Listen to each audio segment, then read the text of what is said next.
Damai sejahtera bagimu. Aku akan menyampaikan kabar baik bagi kalian, para penyembah patung. Tuhan Yesus akan murkanya turun atas patung-patung buatan manusia. Patung-patung itu akan dihancurkan oleh Tuhan Yesus. Patung-patung buatan manusia, patung-patung pahatan. Tuhan Yesus sangat murka terhadap patung-patung ilah-ilah lain, berhala-berhala, karena patung adalah simbol dari berhala. Patung adalah melanggar perintah Allah tentang ilah lain. Maka di akhir zaman ini, patung apapun itu akan dihancurkan, dirobohkan, diluluhlantahkan oleh Tuhan Yesus. Karena Tuhan Yesus tidak pernah mengajarkan untuk menyembah patung, berdoa di depan patung, bahkan mencium patung. Tuhan Yesus tidak pernah ajarkan hal itu. Itu adalah ajaran tentang tradisi Vatikan, meneruskan agama Sumeria, Mesir kuno, penyembahan dewa-dewa Baal, Baphomet. Mereka meneruskan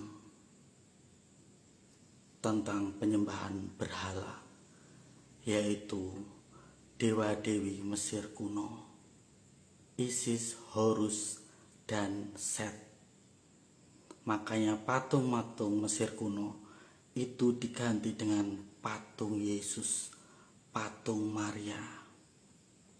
Dan ketika New World Order berkuasa, patung Yesus, patung Maria akan diganti dengan patung binatang 666 Dajjal anti Kristus.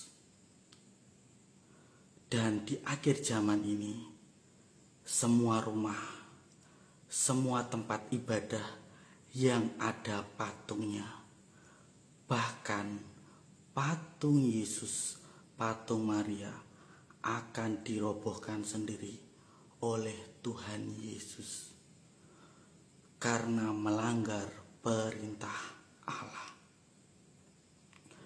Bahkan gua-gua Maria juga akan diluluhlantahkan. Patung-patung akan berjatuhan, akan roboh karena mengundang murka Allah tentang ilah-ilah lain. Karena Tuhan Yesus sangat amat murka melihat penyembahan patung sebagai simbolis berhala. Untuk itu persiapkanlah diri kalian, para penyembah patung, untuk menerima murkanya yang sangat amat merah di hadapannya. Tuhan Yesus sangat murka kepada orang-orang yang angkuh rohani, angkuh jasmani, menyembah patung, berdoa di depan patung, mencium patung. Itu bukan ajaran dari Tuhan Yesus Kristus. Tuhan Yesus Kristus tidak pernah mengajarkan kalian menyembah patung, berdoa di depan patung, bahkan mencium patung. Yang ada di dalam patung itu bukan Tuhan, tetapi roh-roh jahat yang siap menawan jiwa roh kalian. Maka orang yang berdoa di depan patung, menyembah patung, bahkan mencium patung.